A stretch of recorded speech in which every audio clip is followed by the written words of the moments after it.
without the truckers and the small business customers that we serve, we got no reason to be here. So, I mean, that's all about enabling and supporting, the American dream of independent owners and small business owners and small fleets. I mean, these people support families. They enable and support our economy, and we're here to help them.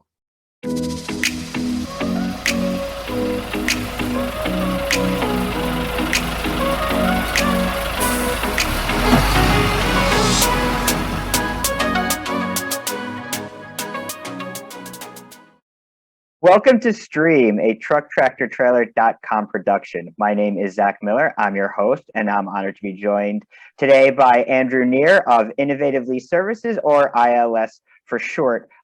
Andrew, welcome back to Stream. Good to see you again. It's always a pleasure, man. Enjoy these conversations, and looking forward to the topics we have today. Let's jump in. Yeah, let's do it. So we do have a couple of topics to cover today. They all do kind of flow together. Let's start with equipment finance deferred program. Absolutely. So equipment finance, we've talked about a bit. It's a way of acquiring assets. In this particular case, we're talking about revenue generating assets. And oftentimes there is a ramp up between the asset acquisition. Sometimes actually there's a delay between the deposits that need to be paid to the supplier and the delivery of the equipment. And where that occurs, we have a specific program, our deferred payment program, where we can actually create a structure of a transaction that allows the business owner, the trucker, to acquire the assets that they need now and have payments deferred for 60, 90, 180 days. Letting them get the equipment and then start producing the revenue. That's amazing. What are some of the qualifications for that? Like, how long do they have to be in business, their credit score, stuff like that? I think generally speaking, it's got to be an above average credit. It's because there's risk there, right? We're laying out the capital and really deferring the payments in the initial portion of it. But typically, transaction sizes can come in really in our normal range of 5,000 to 5 million. We got terms from 24 months up to 72, depending upon the asset. And we're looking at credit scores of 600 plus on the business owner side. So, I mean, that bar is relatively low. Good business credit. We will run a business credit report. If there isn't a business credit report available, that's okay. Doesn't mean we can't do it.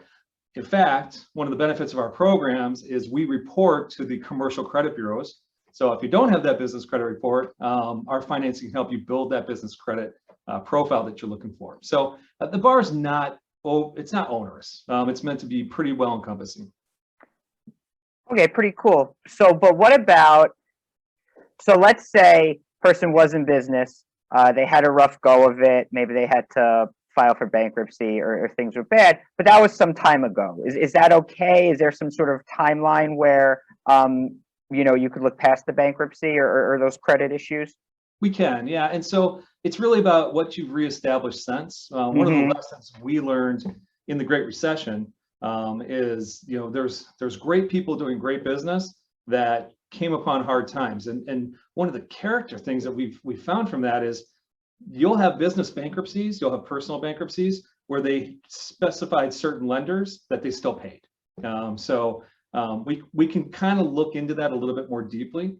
But generally speaking, we want the bankruptcy, of course, to be released as much time as possible from that BK with good credit established history. It's a little bit of subjective there, but we really take a deep look at that. And it's a really cool program, and it's a cool program in an interesting time in asset financing. Where especially talking about these trucks and trailers and these commercial transportation assets. It's an interesting market right now. So I guess with that interesting market, is it possible to use this program to fix some of your equipment, or maybe is it possible to use this program on maybe an older piece of equipment that you guys in other times may be a little bit less likely to finance? It is. In today's world of asset scarcity, really creates a need for a program like this. So we can actually refinance assets that are owned free and clear, and those proceeds can be used for really anything. And it's one of our working capital topics I know we're going to be discussing. With the deferred payment program, where I think it's been really useful, where we've seen people that are trying to secure assets, but they have long lead times. So, that dealer wants a deposit at 50% or more, but that asset's not going to be available till 3 months from now.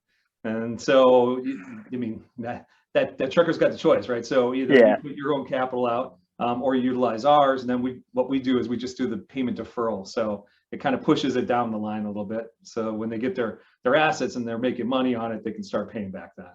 Seems to make common sense. It does make common sense, but then it's funny. I do have another common sense question. What if it's called the equipment financing deferred, but what if I do have a couple bucks to put down as a down payment? Would I be able to put down as a down payment? Does that change the terms like it would a different sort of financing program? How does that work? So what we typically do, the down payment can have a couple of different structures. The customer can pay the down payment directly to the vendor. Let's say it's 20%, and then we'll just finance the difference. We'll pay the vendor the difference on that. We've structured transactions where the deposit going to the vendor was paid by the customer, and then at the time of funding, we pay back the customer their deposit amount. We pay the vendor their portion of the transaction. And then the other way that we can do that as well, and this really buys down the monthly payment, is let's say it's a $100,000 transaction on a 60-month term. What we'll do, and the customer wants to put $20,000 down. So what we'll do is we'll make it a 61-month term. We'll make payment one a $20,000 payment, and then we'll make the other payments based upon what the differential is. Oh my gosh, I feel like we just sort of wandered into talking about NFL contracts and salary cap structures over here. That's amazing. Last question on this, and then we'll move into working capital. If somebody wants to apply for this program, how would they go about doing it? Yeah, so this program is super simple to apply for it. We want to make it as easy as possible. You can click the link through the TTT website on the financing page.